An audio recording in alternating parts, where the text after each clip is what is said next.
Tommy, one of our techs who is experienced at this point at my company, poked his head in the door at my office. And it was the last call of the day. At this point, it was 7 p.m., which again was about 2 hours later than he normally would have liked to finish. He said, that last job took like forever. These kids today have no work ethic and they ask a million questions. I wish they would just put their head down and do the work. I smiled and I said to him, you know what, Tommy?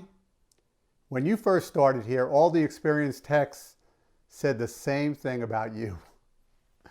He goes, ha ha, very funny, which was his reply. And I went on to tell him that if he thought the technicians he worked with needed additional training, or the apprentices, to let me know. But otherwise, try to have a little patience. After all, to get good like he is, I told him it takes years of practice. Now, in our case, with good training, it got a whole lot faster. Tommy and I had this conversation way back in the late 1990s. But if you replace the word kids with millennials or Gen Xers, it would pretty much be just as relevant today. That's what I've been hearing with people that I've worked with. You see it in chat rooms and all the other stuff, this big paintbrush about these kids today. So why is that so? Well, typically it's because the owners come to believe, the myth in the media about circulating throughout, including the contracting industry in particular, is that, kids don't want to work. They don't have the same work ethic. They don't really, they're not motivated. All of those things that have been going on for years. It gets worse when you go to an association meeting, which of course is a little harder these days, but we just do it online in social media chat groups. Sometimes it's because you yourself have had a bad experience with someone, or you've heard of a competitor or a friendly competitor that said there's a problem, or whatever that is. And that begins to formulate what you believe to be true. And I'm here to tell you that it's not. Normally it's because you attempted to work with them in a way that was misguided. Now, not judgment. I know because I had to rewire myself years ago, back at my own company, to be able to work with what were kids at that time. I was all of 30 years of age. I was at the shop complaining to the service manager about the techs when I was out there, about what they did and didn't do and how their behavior, and the apprentices. And my dad happened to overhear me, and he pulled me aside and he said the following: if you want employees to do what you want just because you said so, I got bad news for you. You were born 50 years too late. He said that ship sailed years ago. That's when unions came into vogue and things of that nature, because frankly, owners like ourselves were abusive and the scales had tipped. So it's an unlevel playing field at that point. Today, though, employees want to know what they're doing and why they're doing it. And then again, what's the best reason for themselves? Again, what we call what's in it for me. Here's the thing. He gave me that speech in the 80s.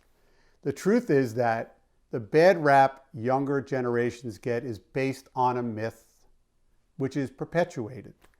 And if you do not overcome this myth, you're going to harm your business, because you'll be missing out on what I have experienced as some of the best employees you'll ever have. This is at every shop that I've worked with that has bought into this concept. I base this on my own great experience at my company, and taking these young people with no skills to young people with great skills and trained my way. Now let's face it, being a tech is a short shelf life. And what I mean by that is a tech that gets in the game maybe 18, 20, 21 years old. By the time they're 25, they pretty much have hit their prime, or beginning of their prime. And they tend to have maybe 15 more years of this prime, if you will, ahead of them. After that, by the time you're 40, a few things begin to happen to you. Number one is the body starts to talk to you in ways that you could never have imagined when you were young. You know what I mean? If you've been in the field and worked hard and now you're 40 years of age and up, this is what pretty much happens. In seminars and workshops, I always like to do this. I ask the attendees, who are primarily owners, but guys that have been techs, I said, everybody put your right hand up, and they all do, the whole audience. And then I said, if you are over 40, leave your hand up. So all the young kids, their hand go down. Now there's just 40 and up. And I asked the question, how many of you have knees and a back and their hands feel exactly like they did when you were 20 and 30? And pretty much every hand goes down. So I said, the reality is that we as techs, we pay the price for being and doing what we do with our bodies. And we only have so many prime years. Now, I'm sure if you've worked in the field, you too can attest to the lasting impact that trades can have on you. The back, the knees, the hands. Now, that does not mean that you can't work past 40. I'm just talking about what seems to happen as your prime years.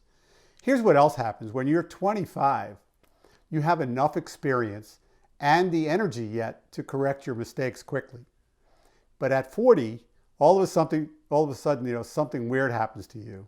You need reading glasses to see, and your patience begins to wane. And so instead of being this methodical, systematic way of running through a call, it becomes harder to stay on track.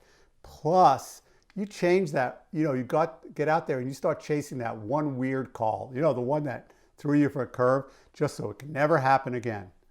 And so that becomes a bad thing because now you're losing the systematic approach.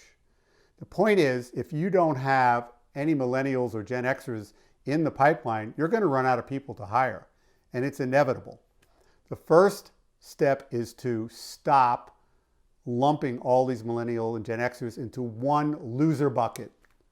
Instead, separate them into two buckets, willing and unwilling. If you hire willing people and offer them a career rather than a job and explain to them what they are doing and why it's important, and that is very important these days, and meaningful in terms of public safety, which we are, helping the planet, which we do, they will give you the best of their time and energy and heart. That's really what you're looking for, and that makes a world of difference. This isn't just what I think will happen. It's what's happening pretty much every company everywhere across the USA and Canada where I've worked over these last 19 years. So it wasn't just my own experience. The one thing that has changed about these two generations is they grew up doing research online. And so they will Google stalk your business long before they come in for an interview. They'll be on Glassdoor long before they come in an interview, checking you out, including your social media, to find out who are you and how do you tick. In fact, at the interview, they will likely know more about you than you will know about them.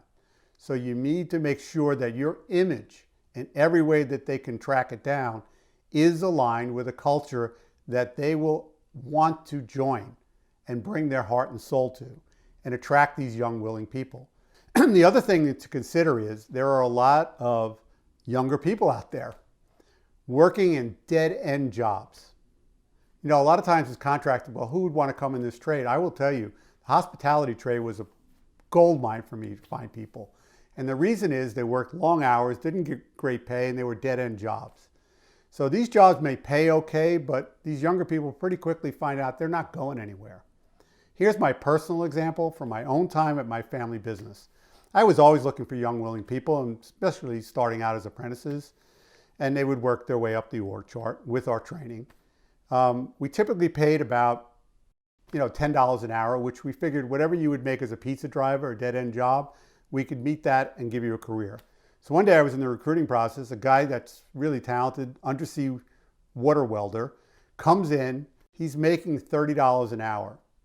And I told him, I said, look, I value your experience and it would be super helpful to have you on board, but there are no skipping steps. And you would have to start all the way back at $10 an hour for at least 3 months before you could really get on the fast track and move up. And he turned to me and said, I'll do it. So I asked why, and he said, I'm sick of living out of a backpack. I want to settle down and have finally a career. And I see no future in what I'm doing. But I see a future here. The update to this story is, he has already risen up the org chart really quickly as is, and he's been the install manager now for quite a number of years at my company. He's super happy with his decision, and believe me, we're ecstatic that he chose to do the investment with us.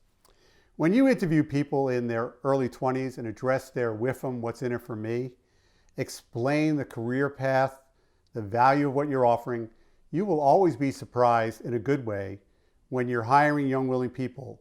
They want to play. Provide them with the skills and let them know what you're going to do. Explain why their job matters. They just might turn out to be the best employees yet. As a matter of fact, I'll bet on it.